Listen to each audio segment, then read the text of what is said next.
As Westerners in modern times, we are very individualistic.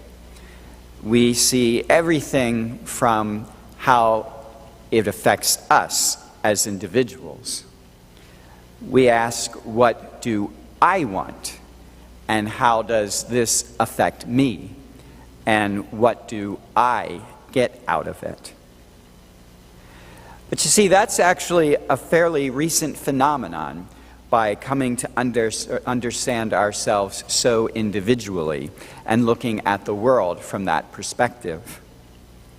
You see, we hear in today's first reading from the book of Genesis how differently God sees us.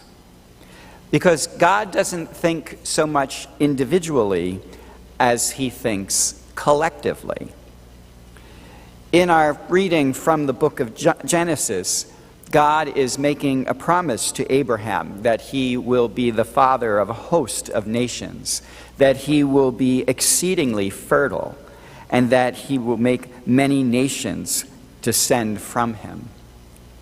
And if we were to take that literally and individually and look at it just as a promise to Abraham, we'd have to kind of scratch our heads a bit. I mean, after all, Abraham himself, as an individual, wasn't that fertile. We know of two sons that he had, Ishmael and Isaac. In terms of any nation that was to arise from him, well, that didn't happen till centuries later, when Abraham was far gone and off the earth, and it was his descendants that formed that nation. But you see, God can say to Abraham, you will be fertile, and of you I will make a great nation.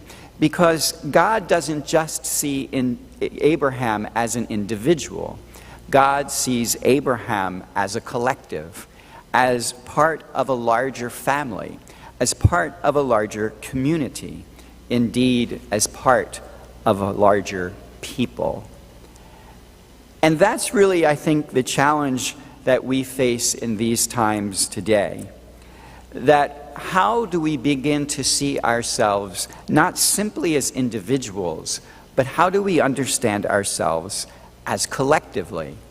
And how do we begin to behave in a manner that is collective and not simply individual?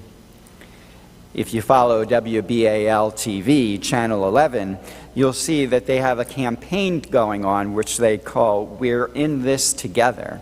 And it's a reference to how we have to face this coronavirus and its impact on us. That we have to face it together. That we have to be aware that all of us are affected by this, and that our individual behaviors affect the whole. And that if we want to really behave in a proper way, we have to understand ourselves as being part of a whole. So that everything we do as individuals really has a collective impact, has a collective meaning, affects the whole community. So perhaps today's first reading challenges us to stop thinking so much as modern Westerners and to start thinking as much more as God thinks, that we are all part of a larger whole, that when God sees us, he doesn't just see us as individuals, he sees a whole family, a whole people related to us.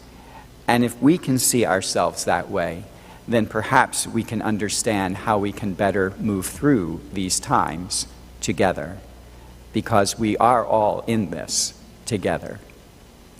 Amen.